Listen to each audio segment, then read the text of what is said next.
Ang pag-anhin ni Hesus sa kalibutan mao ang pagluwas nato. Nya di kita maluwas basta dili ta magsunod og mga sugo. Mao to ang mga kuan kadto mga Israelita sa panahon ni Moises, gitagaan gid sila napo kasugo.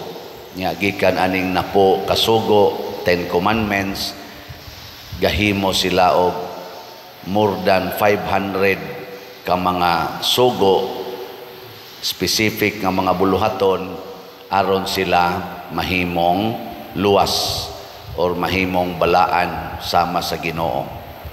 Unang usahay, naglibog na sila, hain gyoy unahon. Pag-abot na ni Hesus, dili na napo kasugo ang iyang gihatag, kung dili ang essential part sa napo kasugo. Kasag-o pa ba mos napo kasugo? Kisay makasag-o, gikas number 1 hangtod number 10. Sa ato ng Katoliko nga hanay kay ang uban sang sikta naam sad sila'y laing interpretasyon. Wa kay ta magkaparihas sa Katoliko lang. Sag-o mo? Wala. Inyo ng assignment. I-google lang. Google bang? Ana, ing na Catholic 10 Commandments on according to Catholic Church. Ana, ang first tulo ana gahisgot nga ang Ginoo gyoy atong simbahon, ang Ginoo gyoy atong tahoron, sundon, balaanon, og di na kita magbaton og laing Dios-Dios. Mo nay first 3. Nya gikan sa ikaupat ngadto sa ikanapo, pulos na gina paghigugma sa atong isig katao. Tahura imong mama, ayaw pagpatay, ayaw pamakak, ayaw panapaw, ayaw kaibog, uban pa diha. Muna gi-summarize na ni Kristo nga ang essential part sa 10 Commandments mao di ay ang paghigugma sa Dios sa tibuok mong kasing-kasing, sa tibuok mong hunahuna, sa tibuok mong kusog, sa tibuok mong kalag. Siya ra gyud mao'y Ginoo. Mao na nay essential. Nya ang ikaduha, higugma ang imong isig katao sama sa imong kaugalingon. So duha gid ni kasugo nga dili na pwedeng buwagon. Nya ningon dayon ning lawyer kaning magtutudlo sa balaod nila, ningon sakto gid Lord kanang imong gisulti nga duha kasugo, mas importante pa na sa pagsigig halad og mga mananap, siging halad og mga kwarta, 10% tithing. Mas importante pa na kay magunsa magsigi kag offer og mga mananap, imong ihawon mga baka pagyud, mga karnero, unya gasigi kag dumot sa imong isig katao. Magunsa magsigi kag hatag og tithing nganhi sa simbahan, pero gasigi sa kag practice og tuo-tuo aron na kay daghan nga madawat sa imong kwarta. Nahigugma kas kwarta. Sige lingay imong tupad ing na mutuman ka anang sugo ni Kristo. Na tuman ka. Kung imong higugmaon ang imong isig katao sama sa imong kaugalingon, imo dieng pagamyan ang ilang agianan, imo gid ang kuralon ang ilang agianan, o imong padakan. Tubag. Kung ang imong kural ba nakapagamay sa ilang agianan dito sa imong silingan, nya nahigugma kanila sama sa imong kaugalingon, imong padakan ang ilang agianan o pagamyan? Hinay kay mo mutubag kay ngano man otro man sad mo nga kusog kusog kay mo duki-duki ana mga yuta, mga utlanan, di gyud paagian ang akong tugkaran kay mabantok ko niya. Kung imo nang gihigugma ang imong silingan sama sa imong kaugalingon, nganong di man nimo paagion das imong tugkaran? Di ba? Nga muagi man sad ka diha. Di sa to paparihas ra mo kay imo gunang kaugalingon. Daw kay kanang imong tanom, di gyud ka manghatag anang imong mga bungas, imong mga tanom ngadto sa imong silingan, ug mokuha gay sila sa imong tanom, imo gyung pusilon. Ana.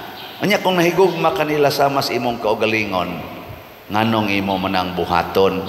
malipay ka nga mukaon sila. Unya sila pader. Sila pader. Wa man sila mahigugma nako sama sa akong kaugalingon or sa ilang kaugalingon. Ilang man pangwaon akong tanom. Dili na mao importante. Mao bitaw nga si Kristo usa sa iyang mga instructions unsaon paghigugma naa sa John chapter 15 niingon gid siya, higugmaa ang inyong kaaway. John chapter 15 ba na? Nalimot na ko. Bugo-bugo taning kuan. Basta niingon siya nga, higugmaa ang inyong kaaway. Nya pagpakamatay mo para sa inyong gihigugma. Na siya. Di ita magsigi og base sa atong paghigugma sa tuig katawo sa ilang binuhatan. Kay kita gud usahay magsige man ta nang an eye for an eye, a tooth for a tooth. Muna si San Pablo diri sa unang pagbasa niingon siya, gigapos ko sama og usa ka kriminal tungod aning pagsangyaw nako sa ebanghelyo ni Kristo. Nagantos kog maayo ani pero wa gapusa ang ebanghelyo. Ug unsa may ebanghelyo? Ang gugmas Ginoo nato. Sige, lingay mong tupad, inaandam bakang gapuson sa imong paghigugma sa imong isigkatawo? Sugot ka gapuson ka? Muna si Lorenzo Ruiz, atong unang santos, gigapos, gipatay dito sa Japan. Niantos, kay nahigugma man. Muna ikaw asawa, gapuson ka sa imong bana, nya kulatahon kag maayo, ang sa may imong isulti. Ang sa imong isulti. Kaning gisulting San Pablo, ngadtong Timoteo, ningon siya, kung namatay kita uban kaniya, or uban ni Kristo, mabanhaw usab kita uban kaniya. Kung mulahutay kita, maghari usab kita uban kaniya. Kung ilimod ta siya, pasabot di na nimo siya sundon, ilimod usab kita niya, di na sa taniya dawaton. Kung kita dili magmatinumanon, pasabot ato siyang supak-supakon, magpabilin siyang matinumanon, kay matinud-anon man siya. Ang Ginoo mga igsoon, dili mo usab-usab sa iyang desisyon. Ang iyang paghigugma nato for better, for worse, in sickness, in health. Ang sa panang usa? For richer, for poorer. Hangtod Diyos kamatayon. Maunay paghigugmas Ginoo nato. Nya faithful kay siya ana. Usahay kita di man ta faithful, pero ang Ginoo pabilin gina siyang faithful. Kinsa ninyo dinhi ang faithful gyud nga mopalit og slot asa kamot? Tulora ka buok. Kamong uban depende lang. Ana unang ato, depende lang, no? Ayaw ana kay makuha ta siyawa. Kinahanglan permanente gyud ang atong paghigugma sa Ginoo labaw sa atong kaugalingon. Nya ang paghigugma sa atong isigkatawo sama sa atong kaugalingon. Mao gyud atong buhaton. Mao na kaning pagpalit og slot unsa man na siya? Kining pagpalit nato ani ato mga slots dinhi ba kanang SBF dag 500 pesos para sa kumbento, kaning MMHD 1,000 pesos para sa kapilinya. Unsa man na ang kumbento simbolo sa presensya sa Ginoo, lugar diin makita nato ang Ginoo. Ang kapilinya kanang atong shrine sa Our Lady of Fatima dito sa San Remigio, replika sa Our Lady of Fatima nga chapel dito sa Portugal, the only replica in Asia and the only replica in the Philippines. Simbolo sa presensya sa Ginoo pinaagi sa mahal nga Birhen Maria sa Fatima. Nya kun ato nang tagaan og paghigugma pinaagis pagtubag sa iyang panginahanglan kining atong pagpalit og slots. Mag-antos ta usahay, kay usahay imo nang ipapalit og sudan arang-arang, ipapalit na nimo tingali og imong mga gadgets, mga sinina o uban pa, pero di na nimo nabuhaton kay imong ipalit og slot. Mag-antos ta. Pero matod pa ni kuan lagi ni San Pablo, tinuod yun ang giingon, kung namatay ta uban kaniya, mabanhaw sa tauban kaniya. Pasabot, ug mag-antos ta aning atong pagpalit og mga slots, masulbad sad ang atong mga problema financial. Kay kung kitang tanan mga igsoon mahimo nang manggihatagon sa Dios nun nga paagi sa pagpanghatag, masulbad gining problema nato, ekonomikanhong problema nga naghasol ron sa tibuok kalibutan, labi na gid natong mga kabos. Ang kuwang ra gid aning atong kalibutan karon ang pagkamanggihatagon. Usa lang ka prueba. Naagoy usa ka tawo magkupot og $200 billion. Usa ra na ka tawo. Imagine usa ka tawo nagkupot og $200 billion. Unsaon man na niya? Nya dunay 1 billion, more than 1 billion ka tawo nga maglisod ganig kaon katulos usa ka adlaw. Dede na tinuod. Di man mumutingog diya. Kana ang kakuwang aning pagkamanggihatagon, moingon ka krisis ang kalibutan, lisod na kayong kalibutan karon di oy, dato kayo ang kalibutan. Pilipinas ingon ta nga mobiya tas Pilipinas kay lisod na kaistanan, giilugan man gani ang Pilipinas sa mga superpowers nga mga nasod. Gailog sa Pilipinas kay rich kay ang Pilipinas, dato kayo ang Pilipinas, tungod lang ni sa atong pagkadili manggihatagon.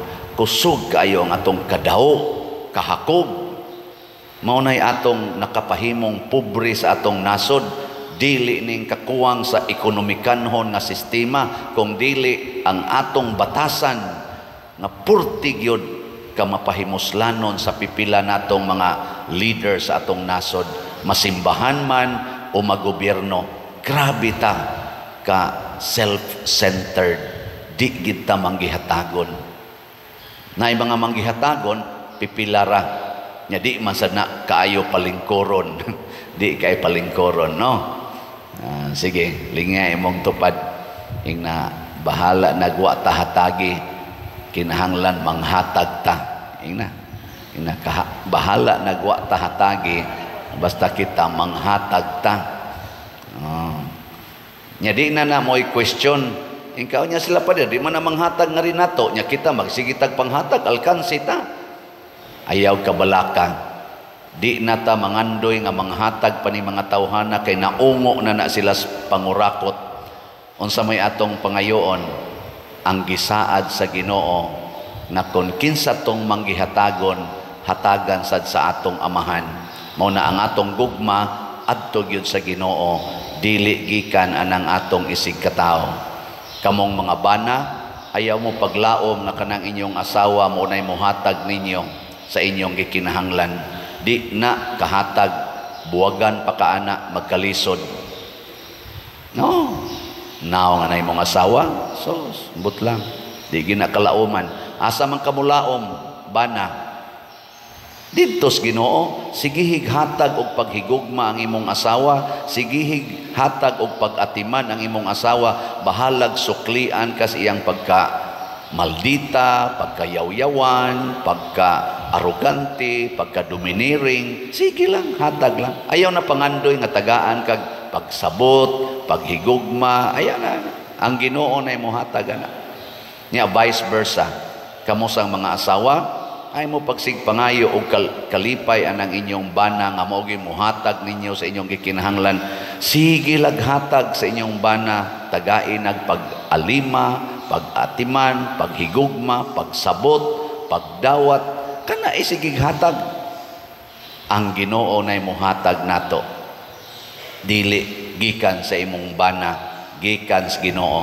Makurat lang niya ka, nganong daghan kay ka grasya, nganong malinawon kay ka, nganong malipayon kay ka, nganong tagbaw kay ka sa imong kinabuhi, gikan na nas Ginoo.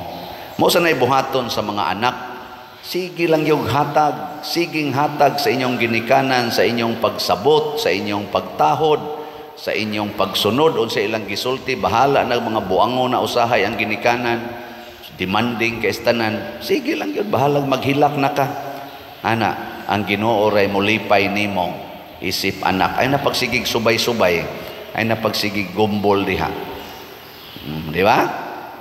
Nya kamo sa mga ginikanan, hatag sad mo sa inyong mga anak, bahala nagtapulan kay na, sige lagduwa anang cellphone, computer, di gani mo ampo, di gani mo simba, og mo simba matuog ra sa dinhi simbahan, ana. Pero tuwa na guys inyo, imong pakatulgon, di gyud matuog, kay siga kay mata, sige tulpok anang computer. Sige lang, tagay lang yun, sige higugma. Ang Ginoo nay mohatag nimo og kalipay isip ginikanan nga mahigugmaon. Og mauna nga matod pa diri sa atong tubag sa Salmo, tudloi ako sa imong mga dalan o Ginoo. Ang pamaagis Ginoo mga igsoon dili gyud parihas ato. Love ang iyang pamaagi. Do everything out of love. Unang doon mo ingon ako dinhi pader, kanus amang ka mohonong og pamaligya anang imong slat nako kon wa nakoy gugma. Og wa nakoy gugma mohonong nako og baligya. Kay kining akong pagbaligya ang gugma ni nako sa simbahan daghan pa kay tag bayronon. Kaning atong bayronon lang dinhi labing minus mga 15 million pa na kaning atong kumbinto sa para lang nas mga contractors nya og mahali ning atong ako lang di mong i-update ang atong SBF DAG na natay halin nga 24,361 ka slots na apay 35,639 ka slots nga available, tag 500 pesos per slot. Mudagan panig mga naanis mga pila maning 35 mga 17 million siguro ni kung mahatag gini nato tanan. Igo-igo gina natong ibayad sa atong mga contractors na human-human na nato kumbinto nya ang ato sang Mother Mary's Healing and Deliverance MMHD para sa Kapilinya na nasa tayhalin nga 1,765 na apay 4,235 ka slots nga available tag 1,000 pesos per slot. Unsa man ni siya mao sad niya ang atong ibaya dito sa contractor kay gihuman na sad niya ang katong contract dito sa grounds bisan pagwa pataka fully paid. So napay mga around 6 million nga atong bayronon ngadto sa contractor. O kitang tanan mutabang, kitang tanan muhatag sigon aning ato mga slat-slat gaan kayo muhatag kag 500 usa ka semana para sa simbahan para ning atong SBF DAG, gaan ra gyud kay nas tanan, pero ang impact ni ana sa imong kinabuhi mao ang grasya nga 100-fold. Nya kung mauna ni ang batasan natong tanan out of love maghinatagay na ta nindot kay puy-an ang kalibutan. Imagine mga pilata mga 1.7 billion ta ka mga Katoliko, mga Kristiyanos tibok kalibutan og mahimo ning mga generous kaayo kaning 1.7 billion ka mga Kristiyanos pagkanindota puy-an sa kalibutan. Bahala na lang na dihang mga around 6 billion kay mga 7 billion man kuno ta ka tao tibok kalibutan. Bahala na lang ng mga 5 billion kapin.